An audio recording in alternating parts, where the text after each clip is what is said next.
To help tell this story, we're going to do some math from numbers Walter Reed typed out on his personal financial disclosure report. It's the one he submits to the state every year, where his signature certifies the information is true and correct. As district attorney, Reed receives his salary from several sources. In 2012, he reported $49,000 from the state of Louisiana, $106,000 from the DA's office, $19,000 from St. Tammany Parish, and $8,300 from Washington Parish. Doing the math, all total, that year Reed reported earning $184,000 through his job as district attorney. But according to the State District Attorney Retirement Board, Reed earned much more, $221,000. It doesn't add up. It doesn't add up. That's a $37,000 difference between what Reed told the Ethics Board he earned and what he reported to the retirement fund. Reed's spokesperson told us by email his financial disclosure forms match what his W-2s and 1099s say, which means the $184,000 would be the accurate number.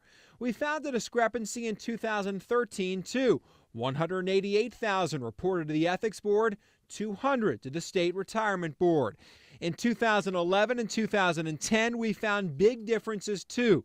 Both years, the salary reported to the state retirement system was $12,000 higher than what Reed reported to the Ethics Board.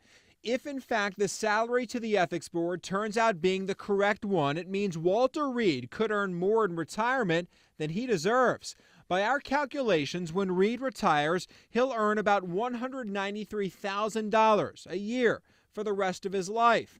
But that figure is calculated with what may be inaccurate numbers. If you go by what Reed reported to the Ethics Board, his yearly retirement benefit would drop to $178,000. That's a $15,000 difference. Reed's spokesperson told us some of the data provided regarding the district attorney's retirement system has some apparent coding errors. He says the office is investigating. The district attorney's retirement fund says the numbers they get come directly from Walter Reed's office. For a local crime watchdog, the coding error raises red flags. When you look at some of the public documents and you look at some of the documents that you can get through online sources and through public records requests, the more you look at the paperwork and the documents, the more questions you have. And who's responsible for authoring these documents? The very individual that's the subject of a federal investigation right now, the DA, Walter Reed.